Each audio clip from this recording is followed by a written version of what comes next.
ان ولاد النادي اللي بيشتغلوا جوه النادي دول فعلا ناس الناس لازم تقدرهم صح، لان والله بيقعدوا ساعات بالاربع 5 شهور ما ياخدوش جنيه. زود بقى على كده كمان ساعات ممكن ناس في التوقيت الصعب بتدفع فلوس من جيبها عشان خاطر ان هي تمشي الدنيا. بيحبوا الزمالك، اتربوا جوه المكان ده، فالناس دي مش واخده حقها. لازم ياخدوا حقهم كويس جدا. وتلاقي في ناس اسهل حاجه عندهم ان هو عايز يحرق الناس. لا ده فلان يمشي، ده فلان ده نجيب، اصل ما عندوش خبره. يا عم ما عندوش خبره. انت اول حاجه انت مين المتاح اللي عندك عنده خبره؟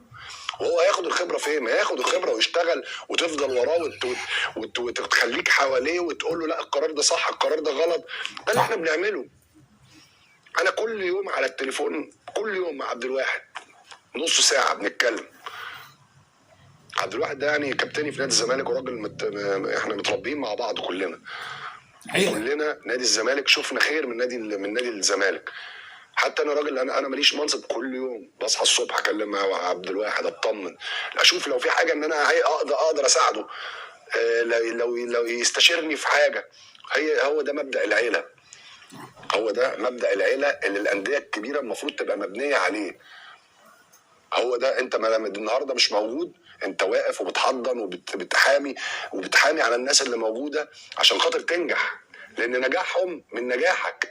طول ما ناديك هيفضل كبير، طول ما انت واولادك واحفادك والاجيال اللي جايه هيفضلوا رافعين راسهم فوق، وهيفضلوا ان هم فخورين ان هم بينتموا لهذا النادي.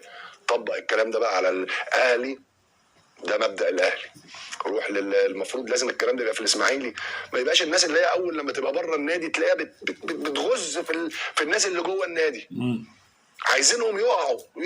لا، مصالح شخصيه. لازم الافكار دي تتغير. مصالح عامه.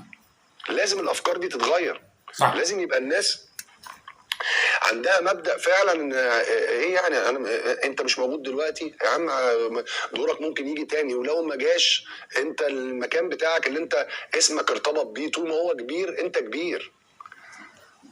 يعني لازم الافكار دي تتغير الحقيقه.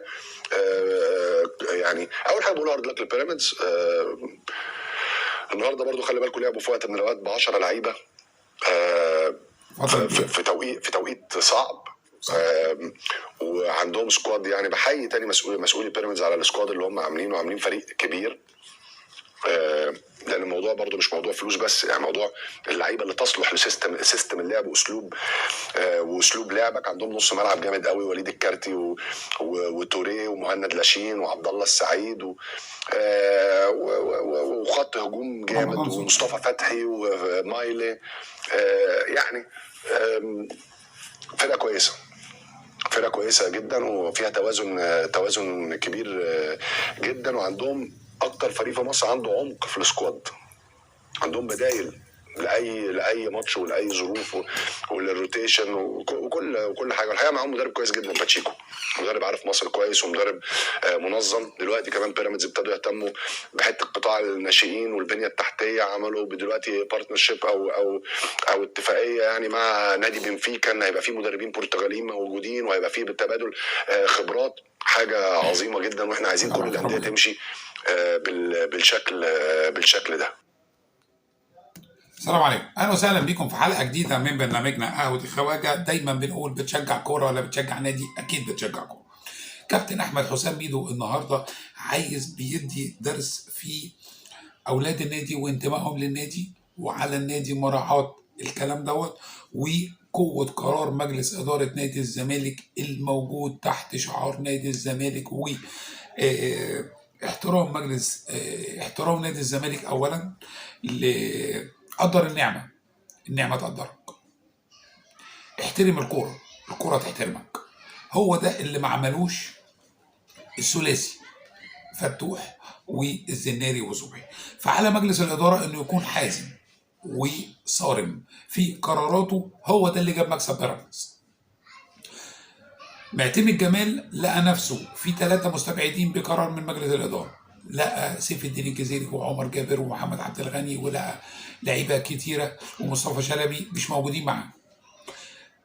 على لسان معتمد جمال هتلاقي عندك على قهوه الخواجه في لعيبه مش جاهزه قالت انا جاهزه، في لعيبه مصابه قالت انا مش مصابه. دي روح، دي عزيمه، ده كفاح. نادي الزمالك امبارح لو كان اتغلب جماهير نادي الزمالك ما كانتش هتزعل خالص، لان حست ان انت عملت اللي عليك، حست ان انت كنت راجل الى وبتاكل النجيله وما قصرتش في حق تيشيرت نادي الزمالك عليك، فمحدش كان هيزعل منك. هو ده، هي دي كرة القدم. كرة القدم كافئت نادي الزمالك، كافئت نادي الزمالك بالروح، بالعزيمه، بطرد احمد توفيق، بظروف الماتش، بضربات الجزاء، بتالق عواد، بتالق ناصر منسي. يا راجل ده سامسونج ده بقى له سنه ما لعبش كوره، نزل وعمل وانطوه مع يوسف اوباما وحط هدف.